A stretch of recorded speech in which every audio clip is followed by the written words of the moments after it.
L'objet se trouve dans une relation étroite avec le langage. Pour les artistes pop art, l'objet est poétisé. Chez les nouveaux réalistes, il suppose une mémoire, en tension, parfois avec notre histoire, comme dans le travail de Raymond Hines.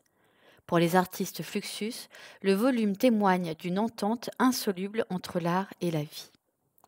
Serions-nous capables de rêver d'un monde sans objet, au-delà et indépendamment de l'expérience sensible que nous en avons?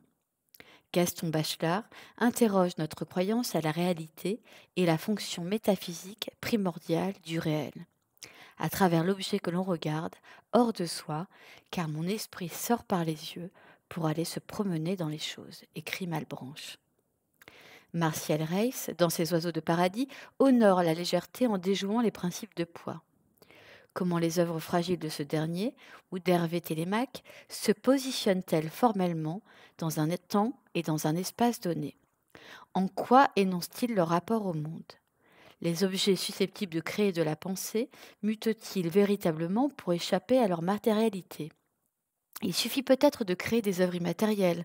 Un certain artiste hollandais nous le démontre en fabriquant des nuages.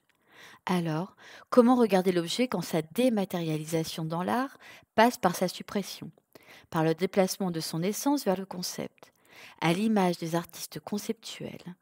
Quand l'immatériel est exprimé avec des matériaux dénués d'existence physique, en quoi le sujet révèle-t-il la chose invisible? Il est inévitable de penser le souvenir associé à l'objet. L'image embryonnaire déplace le statut de la chose pour nous élever dans l'expérience du sensible. Pour Man Ray, l'objet défini est ce qui amuse, intrigue, inspire la réflexion, mais aussi désoriente.